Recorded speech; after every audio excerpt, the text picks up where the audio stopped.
Buenas noches, damos inicio a Construyendo Futuro. Construyendofuturo.com.ar es el sitio web donde puede escuchar este programa. Una vez emitido, lo subimos ahí. Ahí en el menú va a encontrar CF Radio y los programas que vamos emitiendo. Y en CFTV, o sea, Construyendo Futuro TV, CFTV, va a encontrar los programas que se han emitido a través de Chaco TV los domingos a las 21 horas. Están las entrevistas a Fabriciano Gómez, a Julio René Sotelo y a Marcelo El Colo González. La oportunidad de conocerlos un poquito más allá de lo que a veces vemos, que es el afiche o la personalidad cortando una cinta, inaugurando una estatua o haciendo algún acto político en el caso de los que son políticos.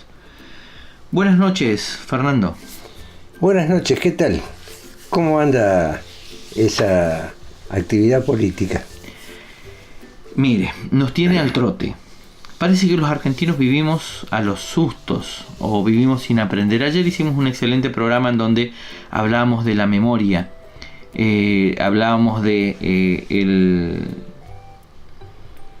el tener en cuenta siempre a las historias y al pasado y no recurrir en el oscurantismo que existía en la Edad Media, que no ocurra hoy en día el oscurantismo mental de no ver, no querer enterarnos o tratar de creer que todo lo que nos muestran es verdad.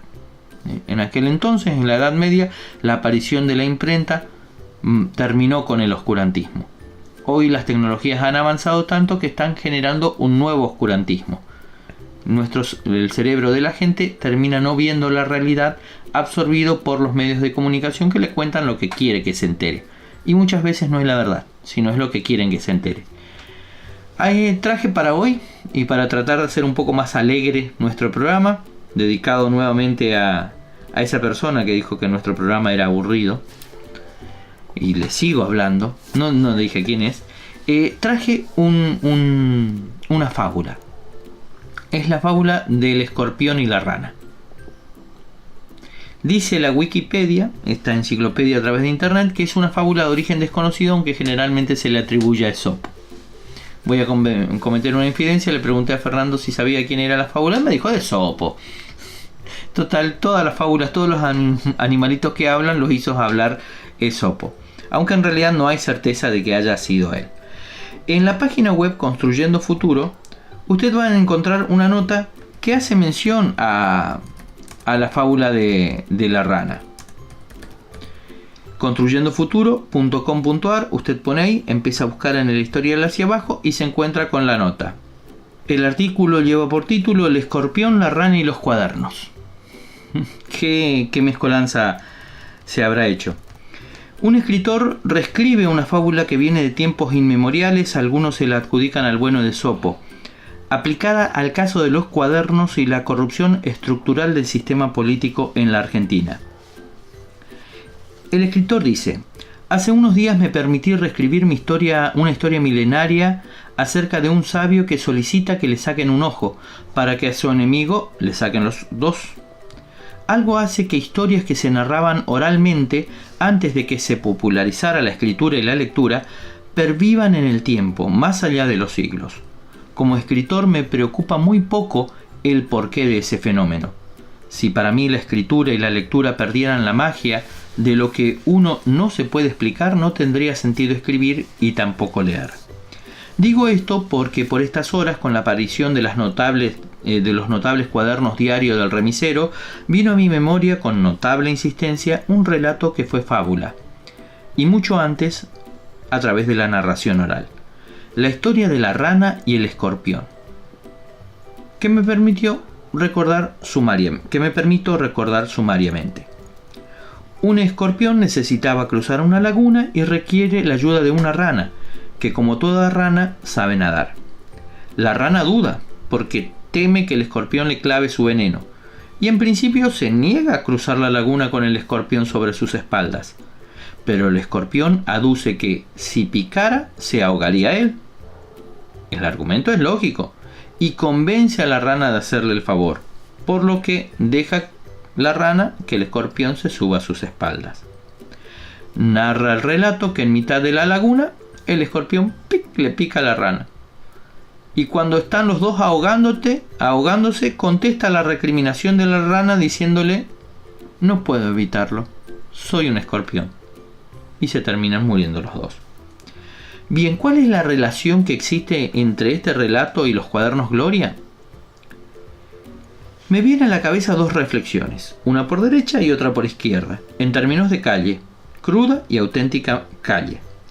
Por derecha, o sea, por los canales legales, más allá de que no pongo las manos en el fuego por la probidad de ningún político, ni con guantes de amianto siquiera para no quemarme, la pelota puesta a rodar por el Ejecutivo de la Argentina con personajes judiciales que han sido mercenarios de todo lo que estuviera en el poder, sirve para tapar daños inmediatos, pero tiene riesgos que nadie puede parar. En lo actual, el dato es el creciente descrédito internacional y que la prima de riesgo de Argentina en el riesgo país alcanzó números históricos. Para un lego en economía, como uno que no sabemos mucho del tema, el punto es algo que cierra un fragmento o el final de un texto. Para la economía es que te has vuelto un sujeto que difícilmente pagará sus deudas y por eso te prestarán a un interés muy alto, si acaso te prestan. En esa situación está la Argentina. Con lo que la jugada de los cuadernos Gloria te pueden llevar al peor de los desastres. ¿Por qué alguien iba a invertir en un país donde todo apunta a irse al infierno? Eso sucedió en Brasil, una de las economías más fuertes del planeta. 3 años de recesión disparados por el lavallato. Lo esperable, de acuerdo a lo conocido, es que Argentina se vaya más aún a la mierda. ¿Alguien evaluó esa posibilidad? Hasta aquí la mirada por derecha. Vamos a llamarlo por lo legal. Ahora me pongo una mirada, digamos, mafiosa. En todas las democracias representativas de Occidente, por lo que conozco, el financiamiento de las campañas políticas es siempre irregular. Alguna cosa escondida hay. En su libro verde, Muammar el-Gaddafi lo dijo con singular precisión. Cito de memoria: no importas si eres Cristo, si no tienes dinero, mucho dinero, para hacer tu campaña jamás serás ni siquiera candidato. Lo que nos lleva al diccionario del diablo de Ambrose Bierce, el gringo viejo. La democracia es la posibilidad de votar, elegir entre candidatos que no has elegido. Clarito, ¿no? Bien, todos los partidos saben que ellos y los otros se financian irregularmente, por decirlo suavemente. El pacto no escrito es que entre bomberos no se pisan la manguera. Es fácil de entender, aunque no nos guste. Si alguien se salta el acuerdo no escrito, asume un riesgo enorme. A la vuelta de las cosas, que siempre se dan vueltas, será perseguido con igual o mayor encarnizamiento. Incupo la idea de que el actual poder ejecutivo, que ha puesto huevos en múltiples nidos, se cree a salvo porque siempre puede encontrar hogar en otros lugares. Pongamos Miami, pongamos Fort Lauderdale, pongamos Italia, para los que tienen doble nacionalidad. Los de pie, los piruchi, tendrán que aguantarse y bailar con la más fea, dicho en criollo. Me sorprende la falta de visión en el sentido más mafioso del término. Tal vez la explicación es tan simple como no tener en cuenta que a veces enviar a la hoguera a tu enemigo enciende un fuego debajo de tu propio culo. La historia está plagada de culos incinerados. Quizás esta reflexión sea solo la tontería de un escritor habituado a la ficción y la respuesta sea mucho más sencilla. Un escorpión siempre es un escorpión. Pero me permito reescribir aquella fábula pensando que un instante antes de ahogarse, la rana dijo: lo malo no es ser un escorpión. Lo malo es ser estúpido. Esto lo escribió Raúl Argemí, escritor. Lo puede encontrar usted en www.construyendofuturo bajo el título El escorpión, la rana y los cuadernos.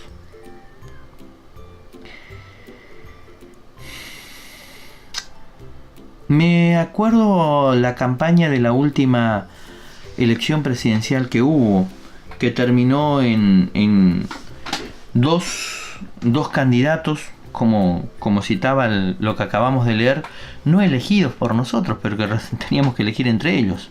Por un lado Sciolo y por el otro lado el actual presidente de la nación, Mauricio Macri. Y me resuena en los oídos escucharlo a Macri: ¿en qué te has convertido, Daniel? En un panelista de 678. ¿Qué nos estás contando? ¿Una historia de miedo para la Argentina? Y creo que me suena lo mismo que a Aremí en la cabeza, haciendo el paralelismo a un escorpión diciéndole a la ranita: cruzame del otro lado.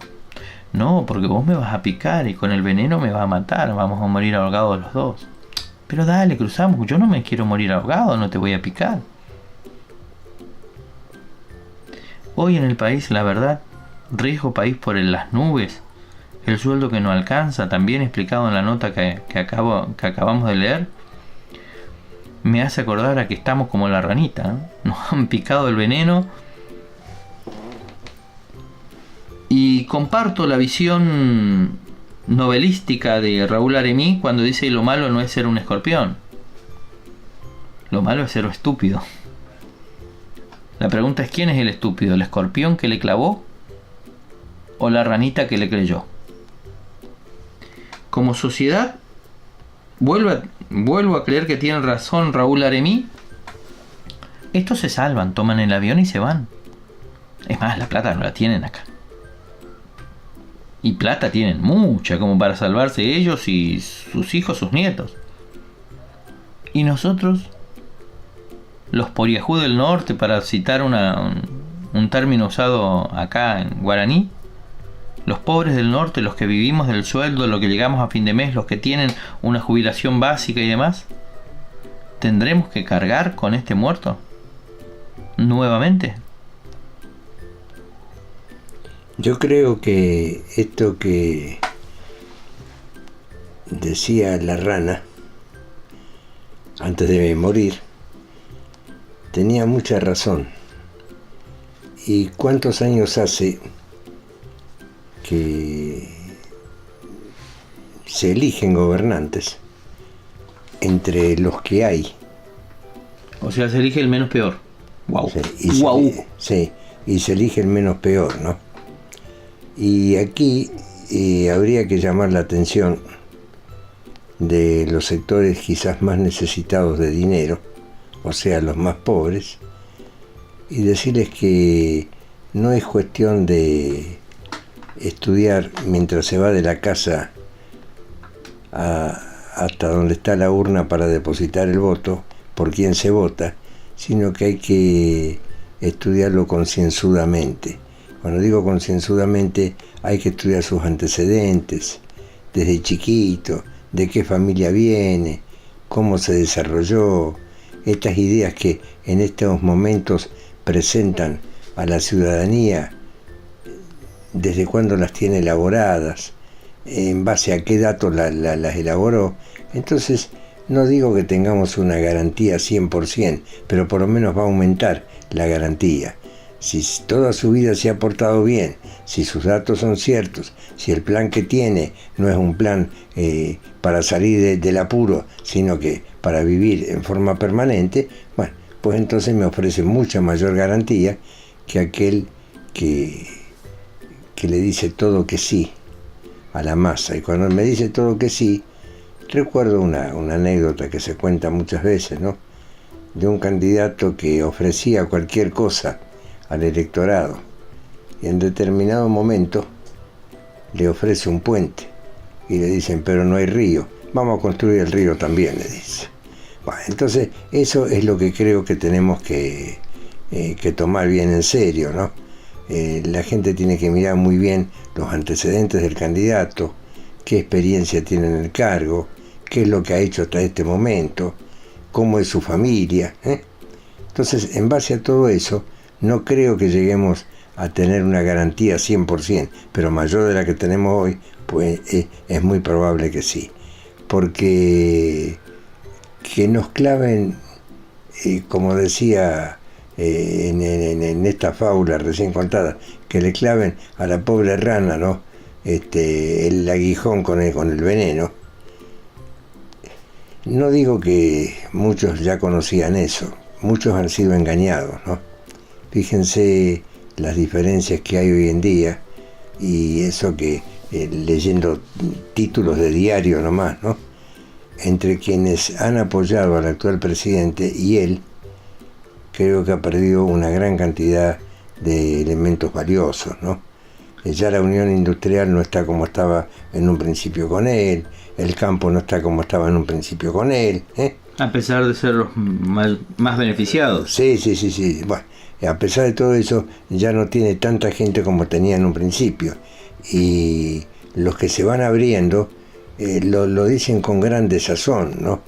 Bueno, creímos en un plan, ese plan no anda, ¿por qué no lo cambia? Y él insiste en el plan. Y por otro lado, yo también digo que las medidas violentas nunca son beneficiosas, porque para tomar una medida violenta siempre hay que romper algo.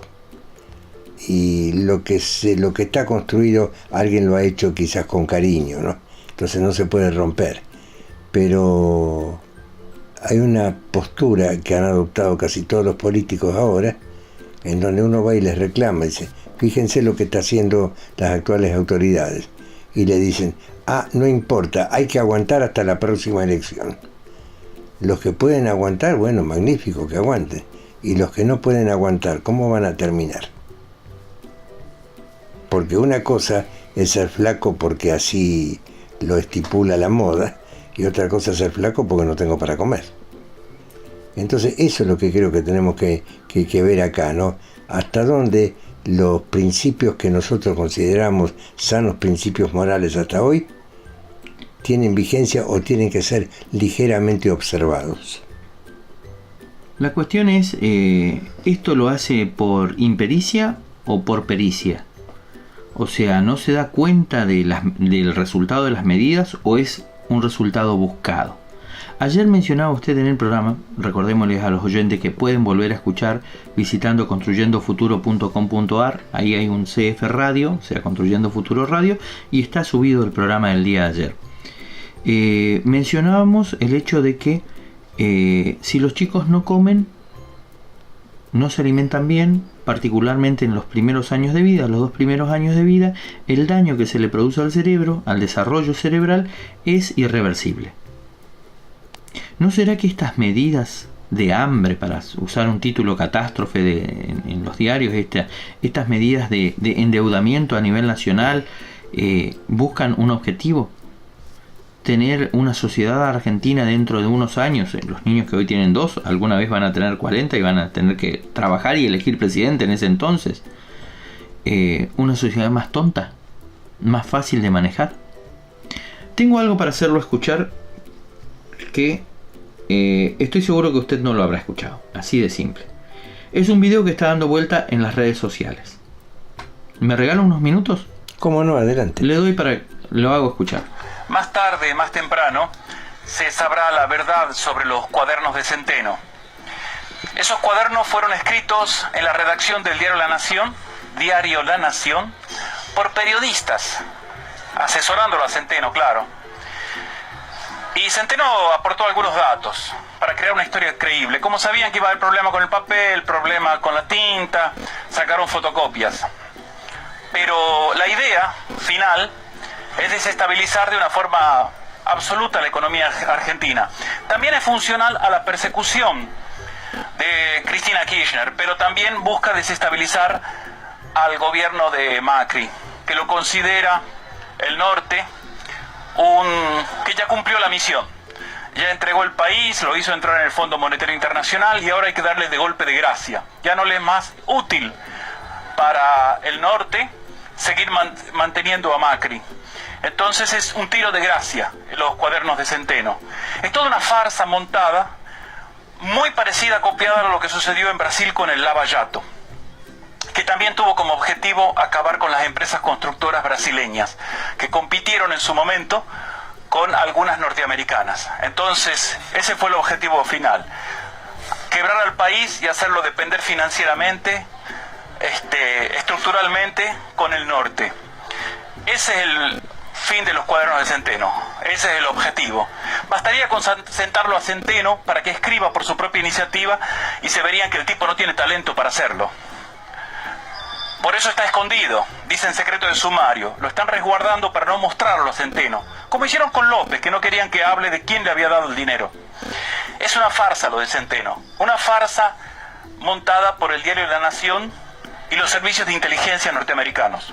Un abrazo desde aquí, desde Brasil, en esto que hemos dado en llamar teoría política.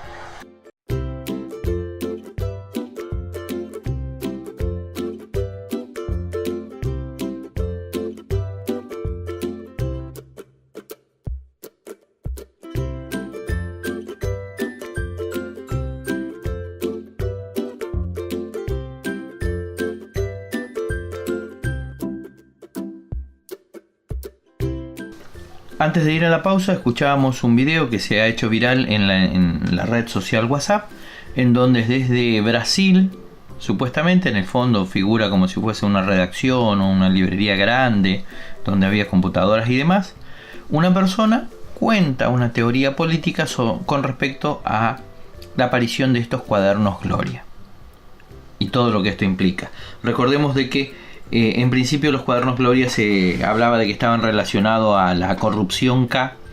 Sin embargo, le ha pegado muy cerquita al presidente cuando lo llaman a Calcaterra a declarar. Y bueno, todos habían quedado presos menos el primo del presidente, porque es el primo del presidente, no puede quedar preso, ¿no? Pero esto me lleva a una nota que aparece en construyendofuturo.com.ar. Titula la misma: Estados Unidos destina 35 millones de dólares para fabricar, entre comillas, democracia en Cuba y Venezuela. Esto con respecto al video, hablaba de que el mismo era un plan orquestado en el norte, dice, como dando a señalar en Estados Unidos, escrito en el diario La Nación, porque el chofer que teóricamente escribía estos cuadernos no tiene la habilidad de escribir los cuadernos que particularmente complican. Son 8 cuadernos, de los 8 cuadernos, 7 cuadernos son simplemente el relato: fui a tal lado, cargué nafta, gasté tanto en esto, aquello, fui, vine, llevé un bolso, pero sin ninguna explicación. Hay un 8º cuaderno que sí está escrito con mejor prosa. Entonces el video hace mención a que es imposible, que por eso Centeno no aparece en ningún lado, está bajo secreto de sumario porque no puede hablar. Y ahora la fila de arrepentidos es cada vez más larga. Yo creo que todo el mundo está arrepentido con tal de que lo saquen de la cárcel. Claro. Y así las cárceles, por lo menos veámosles el lado positivo, no vamos a gastar tanto en sistema carcelario. Eso me parece muy bueno. Pero bueno. ¿Pero en qué se va a gastar eso? ¿Y quién dijo que hay que gastarlo? Que sobra plata. Si no sobra plata no se puede gastar. Estados Unidos destina 35 millones de dólares para fabricar democracia en Cuba y Venezuela. El senador Marco Rubio, presidente del subcomité para el hemisferio occidental del Comité de Relaciones Exteriores del Senado, furibundo anticubano y guionista y financista de oposición radical venezolana, logró la aprobación de 20 millones de dólares para promover la democracia en Venezuela y 15 millones para el mismo fin en Cuba, pese a que el Departamento de Estado había solicitado al Congreso solo 9 y 10 millones respectivamente. El Congreso de Estados Unidos acaba de aprobar 35 millones de dólares de su presupuesto nacional destinado a fabricar la democracia de Cuba y Venezuela, con el cual pagarán a sus asalariados y las campañas de terror mediático, a fin de hacerle creer al mundo que en esos países hay opositores independientes y se violan los derechos humanos. Convengamos de que Cuba es una isla rodeadita por agua y muy pocos nos enteramos lo que pasa ahí y a muy pocos les importa lo que pasa en Cuba. Venezuela es un poco más visto a nivel internacional por los medios porque la situación es complicada en ese lugar. Sin embargo, siempre se habló de que los que peleaban contra Maduro no eran realmente independientes y que estaban bancados, y eso siempre se negó. Ahora el Senado de los Estados Unidos, el Congreso de los Estados Unidos, acaba de aprobar el envío de millones de dólares para fomentar eso. ¿Notó usted ¿Dónde van a ir destinado ese dinero? A sus asalariados, o sea, gente que cobra, a las campañas del terror mediático, hacerle creer al mundo que en esos países hay opositores independientes y se violan los derechos humanos. Traigámoslo esto a la Argentina. ¿Existirán asalariados, o sea, gente que cobra, destinada a ocultar cosas que están pasando en la Argentina y hacernos creer de que estamos bien? ¿Notó usted de que la televisión nacional es un compendio de gente que no dice nada más que se robaron todo, la corrupción K? Y las caquitas que se mandan en el gobierno nacional actual ni se mencionan. ¿Estarán bien pagados? ¿Habrá un buen salario? Vuelvo a la nota. Dice, claro, de no existir ese dinero tampoco existirían los llamados disidentes en Venezuela y en Cuba, que alimentan a los medios hegemónicos con tantas falsedades, rumores, especulaciones y mentiras. Hoy el sistema capitalista monitoreado desde Washington aspira a desmontar los estados, las identidades nacionales, las instituciones republicanas y la política representativa, abonando a la ciudadanía a ser mero objetos de esas políticas. Y creo que este párrafo tiene relación con lo que escuchábamos antes de ir a la pausa. El sistema capitalista monitoreado desde Estados Unidos aspira a desmontar los estados, a desmontar las naciones, las identidades nacionales, las instituciones republicanas y la política representativa. Los cuadernos de Centeno no solo hablan de la corrupción K, sino que hablan de la corrupción de los industriales, de los empresarios que pagaron coimas. Habla de la patria contratista, los empresarios que se forraron de plata trabajando para el Estado nomás, y el abanderado es la familia Macri, de esa patria contratista. Habla de tanto de un bando como del otro. Y lo único que faltará es que en esos cuadernos encontremos en algún renglón que se habla del Poder Judicial también, que está metido en esto, haciendo creer que fotocopias de fotocopias son tomadas como prueba realmente relevante. Me acuerdo de una entrevista que le hacían a Aníbal Fernández en donde dice, falta el cuerpo. ¿Cómo puede haber juicio si falta el cuerpo? Falta el cadáver. ¿Dónde está la plata? Que el chofer sacaba de un lado y llevaba al otro. ¿Dónde está? ¿Dónde se movió? Él como abogado, calculo yo que tendrá sus bases como para poder preguntar eso. Tanto en Venezuela como en Cuba, lo que se puso es el bloqueo y el ahogo financiero. En la Argentina, si bien no hay bloqueo, se nos impone un ahogo financiero a raíz del plan que llevó a cabo y que implementó con gran éxito el gobierno nacional, que es el plan de endeudar a la Argentina. ¿Ante qué mente macabra y maquiavélica están expuestas los intereses nacionales? ¿Somos los argentinos mero billete de cambio dentro de este andamiaje internacional? ¿Hasta dónde nos gobernamos nosotros o nos gobiernan desde afuera? Se hablan de bases militares en la Argentina. Al principio era el sur, ahora se está militarizando la Quiaca también. Se decía que la triple frontera acá muy cerca de Resistencia, Chaco, allá cerca de Cataratas, la triple frontera, tenía que venir una base militar yanqui ahí. Los yanquis, los mismos de las películas que salvan al mundo en todas las veces y que son los pobrecitos que sufren ataques de ovnis y de alien, ellos nomás, en las películas, ¿no? Claro, una realidad muy distinta a la que existe. Son los que van a venir a salvarnos a la Argentina. Estamos ante un gobierno que nos ha endeudado por más de 100 años. Uno de los préstamos es a 100 años. pero calculo que pagarlo va a ser imposible. Y siguen ensuciando la mente de la gente hablando de la corrupción K, cuando lo cierto es que los cuadernos de Centeno afectan también a la corrupción M. ¿Habrá algún plan, como en su momento era militar nada más, y que se conoció como el Plan Cóndor, y que fue ejecutado e instruido desde las escuelas de las Américas? De esto usted tendrá mayor conocimiento, Fernando. Hoy, ¿habrá algún plan financiero que nos obligue a hincarnos de rodillas y ser esclavos nuevamente?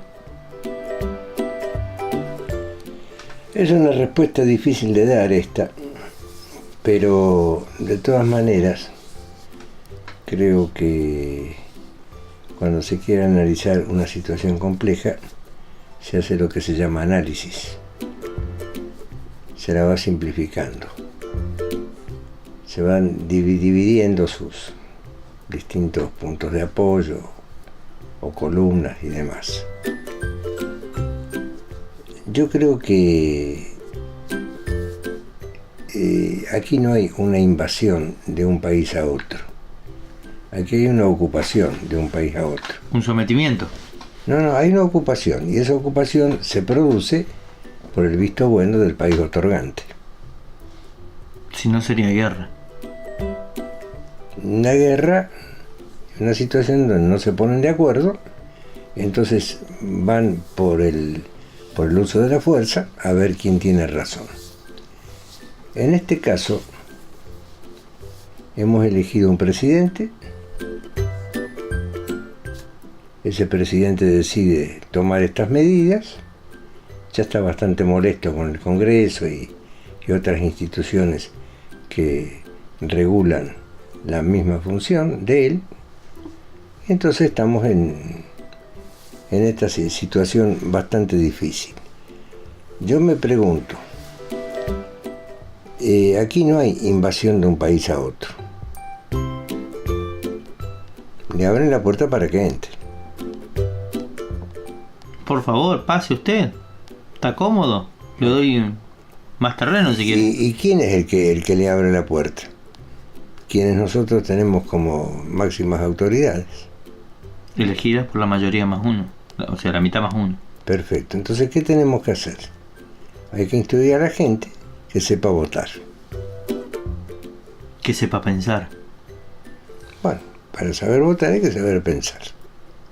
Con eso creo que arreglamos las cosas. Hemos estado hablando anteriormente de que, bueno, vamos a ver, no tenemos que sacar a ningún gobierno, fue elegido, dejémoslo. Démosle tiempo. Claro. Entonces yo pregunto, ¿por qué al doctor de la Rúa se lo sacó de la presidencia? Porque él prometió una cosa y hacía otra. ¿Y por qué no hacemos lo mismo ahora? La gobernabilidad que tanto sostienen los gobernadores. Por la gobernabilidad. Todo eso está muy lindo para los discursos, para los salones preparados con buen aire, con buena recepción, con buenas comidas y demás. Pero todo eso, de acuerdo a lo que hemos hablado ayer y hoy, no sirve, porque cuando un chico se está muriendo de hambre, yo le pido que pare la conferencia sobre los festejos de alguna fecha importante y que alimenten primero al chico. Pero a mí me dicen que primero está la diversión de 100.000 personas y después salvar a una criatura de la muerte. Bueno, cuando tengamos un orden de prioridades, creo que vamos a andar un poquito mejor. Javier Milei, no sé si lo ubica, un economista que anda por los medios de comunicación con un peinado raro. Sí. Hacía mención que una de las salidas que le queda a la Argentina, por lo menos para no ahorcarnos tan pronto, sí, sería diversificar nuestra deuda. O sea, que nuestra deuda no sea solo en dólares, sino que variemos. Y eso me hizo ruido a un anuncio que hizo de la Rúa junto a Cavallo semanas antes de salir volando en el helicóptero, que ellos lo dieron a llamar canasta de moneda. La explicación era, el peso argentino, en lugar de tener base sobre el dólar, o sea, una base dólar, iba a tener una base sobre una canasta de moneda. Sí. En donde iba a estar el euro, nuevo por aquel entonces, el yen, calculo que el yen de Japón, ¿no? Sí. El yuan de China estaría hoy, si fuese, porque es una de las monedas fuertes, digamos, una de las economías fuertes en el mundo, y el dólar. Cuando se anunció eso, allá en el 2000, yo gritaba frente al televisor y decía, ¡qué buena medida! Hay que ver si nos dejan sobrevivir. ¿Por qué qué buena medida? Porque íbamos a dejar de ser esclavos de una sola moneda. Y que podíamos en la balanza, en la canasta de monedas, poner como respaldo de nuestro peso, por ahí, en lugar de poner 20% en 5 monedas, podíamos poner un 30% en yuan, y en lugar de tener 20% de dólar, darle un 10% al dólar. Acto seguido en la historia argentina vino la debacle y la caída de la Rúa. Yo calculo que hasta esa caída de la Rúa fue provocada por gobiernos, por intereses foráneos. Fue provocada por el dólar, porque el dólar no quería perder su hegemonía, su poder sobre el peso argentino. No quería que el peso argentino deje de depender del dólar, no quería tener competencia. Entonces el dólar derrocó a De la Rúa, porque junto con Cavallo cometieron el error de tratar de quitarle poder al dólar sobre el peso argentino a través de la medida de esa llamada canasta de moneda. La historia, en estos ping ping ping, así como en un pool que va rebotando, colocó a uno que venía del sur y lo colocó en una postura distinta, que era la que no se quería. Y los planetas se alinearon y en Brasil cayó Lula. O sea, en Brasil fue elegido Lula, en Venezuela fue elegido Chávez, en Bolivia fue elegido... ¿Cómo se llama el presidente boliviano? En Bolivia eligieron a un presidente con el mismo... Editar esta parte. En Bolivia fue elegido Evo Morales. Y los planetas se alinearon para poder tener una serie de gobiernos en Latinoamérica que no eran pro dólar, pero que no abandonaron el dólar. Simplemente no eran pro dólar. Pero las monedas regionales seguían teniendo un basamento dólar. Eso es lo que, desde mi análisis, le permitió a Néstor Kirchner continuar en el gobierno. Si bien el negocio para el dólar no era tanto, con dólar yo hablo de las finanzas norteamericanas, con los intereses de los grandes bancos, con los intereses del gobierno norteamericano, Latinoamérica dejó de ser un lugar donde ellos pongan su atención, ya que ellos tenían su atención en el Oriente Medio, con la caída de las Torres Gemelas, cosa que yo digo que es un atentado autoprovocado para poder tener permiso y poder entrar allá en el Oriente Medio. Hoy en el Oriente Medio tienen una gran competencia del otro lado, que es que Rusia se puso también a pelear el combustible y el gas que hay en esa zona. Recordemos la guerra de Siria, en donde Rusia tomó acción en eso, cosa que en el 2000 no tomaba acción. Rusia era un estado frío, no se metía en cuestiones internacionales ni nada. En Siria se metió, le demostró a los Estados Unidos el poderío militar que tiene Rusia. Entonces hoy necesitan los Estados Unidos de petróleo. Como allá donde abunda el petróleo ahora tienen un perro malo que está ladrando, tienen miedo de acercarse. Antes ellos iban como un perro malo y sacaban lo que querían. Hoy vienen por Venezuela. Hoy vienen por Vaca Muerta. Hoy estamos ante esa encrucijada internacional que a veces es difícil verla porque o a lo sumo es cuestión de ponerse a leer lo que no te cuentan, o ponerse a buscar en sitios web donde no todo el mundo abreva, no todo el mundo lee, y quedarse solamente con lo que te dice la pantalla boba o lo que te dicen los leedores de noticias en las radios, donde no existe un análisis, donde no existe una comprensión. Hay una nota en Construyendo Futuro que se llama El nazismo moderno en acción. Usted la leyó, Fernando. Sí. Dice: mientras el nazismo moderno maneja en todo el país 18 millones por día de pauta oficial, corruptora de medios y soldados periodistas, y 20 millones por día de pauta privada, 38 millones de pesos por día para intentar reelegir y sostener el saqueo. Aún así, no pasarán. La colonización para consolidarse requiere, entre otros presos políticos, a los empresarios K, porque son los que pueden financiar las elecciones de 2019. Mientras el nazismo moderno maneja en todo el país enormes cifras, 18 millones por día en pauta oficial, pagadas a medios y a soldados periodistas, y 20 millones en pauta privada, porque también tienen empresas privadas que ponen plata, el saqueo continúa. Acá el escritor de esto anuncia que ganará el pueblo por el 70% en caso Cristina vaya a balotaje. Y así lo marcan las encuestas. Pero sin embargo se producen más interrogantes que certezas. Bonadío y Stornelli son, por el absurdo, jefes de campaña en las sombras de Cristina 2019. ¿Y Uberti qué papel juega? Toda declaración extraída bajo extorsión a cambio de libertad es nula de nulidad absoluta. Término jurídico. Los cuadernos están hechos con inteligencia artificial, por eso fueron quemados. La ratificación de los mismos bajo extorsión es nula. Sobre todo cuando lo necesitan para tapar que las fotocopias no son prueba. Finalmente el establishment arrepentido libre por arrepentirse y empresarios K presos por no arrepentirse ponen en crisis final la credibilidad judicial, que es lo que realmente desnuda este hecho, y deja a los puros ante la tarea de prohibir a ningún millonario ni vinculado a paraísos fiscales llegar a cargo público. Ninguna empresa puede financiar campañas. Eso sí, no queremos ser funcionales al poder por izquierda, como tantas veces pasó en la historia.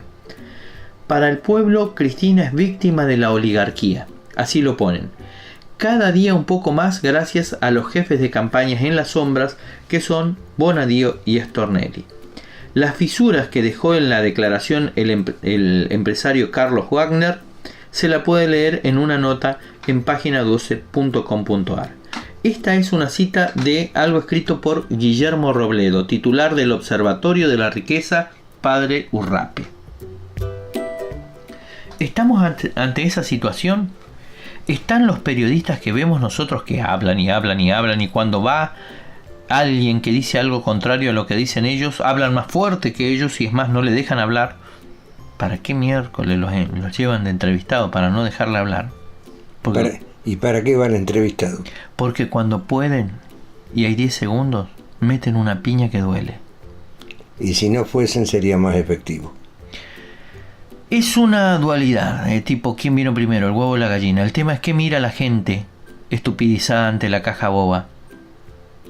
Hay que ir a esos programas para poder mostrarle a la gente, y esas únicas piñas que entran entre la andanada salvaje de piñas que vienen del otro lado, sin fuerza, sin consistencia, sin basamento, puramente habladurías, duelen. Y duelen mucho. Y ahí es donde entran en juego las redes sociales. Una piña bien pegada por parte de alguno que no está a favor del sistema de saqueo que impera en la Argentina hoy, se viraliza en las redes. Vamos a llegar estamos en agosto, noviembre, y se va a poner de moda yo no lo voté, como con Carlos Saúl cuando las papas incendiaban. Van a empezar a borrarse aquellos que lo votaron, aquellos jubilados que se chuparon el clavo de creer que lo anterior era peor. Cuando se ejecute la orden que hay desde el Fondo Monetario Internacional de sacarle las jubilaciones a las personas que no hicieron aporte. tu mamá, tu abuela que no aportó porque era ama de casa y que hoy tiene una jubilación mínima que le ayuda a vivir cuando se la saquen, vos que votaste a Mauricio Macri, vas a decir, yo no lo voté, como allá a finales de los 90 lo escuché yo. Hoy la gente que está pagando un autoplan o que tiene un autito cero por autoplan sabe lo que le aumentan de un mes al otro, porque esas cuotas vienen en dólares. Es un porcentaje del valor del auto y el auto está tasado en dólares, no en pesos. Tu sueldo no sube, las cuotas sí. Tu sueldo no sube, el impuesto del combustible sí. Cuando anunciaron la desregulación del impuesto del costo de la nafta, dijeron que era para mejor. Es más, íbamos a pagar menos. Y que teníamos que pagar a razón de $1 el litro de nafta. El dólar oficial araña los 30 pesos, el litro de nafta supera los 40 en algunas estaciones. O nos están robando con la nafta, o nos están mintiendo con el valor del dólar. Y el dólar debería estar a 40, no a 30. Pero si el dólar está a 40 y no a 30, quiere decir que las cosas en cualquier momento van a llegar a 40 el dólar y que el pimiento no va a salir 100 pesos. Los 100 gramos de pimiento rojo, sino que van a salir mucho más. Así que si te gusta condimentar la pizza con pimiento, jodete. A lo sumo con orégano y bien molido. Pero bueno, esta es la Argentina que tenemos. Y es el peligroso ejercicio el que hacemos todos los días de lunes a viernes, de 20 a 21 con Fernando. El ejercicio de pensar. Esto ya lo vivimos, Fernando, ¿no? Sí, por supuesto. Las crisis suelen tener nombres. ¿Se acuerda de la primera? Yo lo que te puedo decir acerca de las crisis es que los malos recuerdos se borran más rápido que los buenos.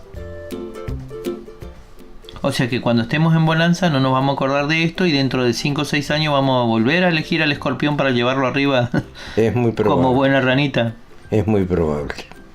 Eso nos dice la historia de la humanidad. Entonces comparto yo lo que habíamos analizado en la primera media hora.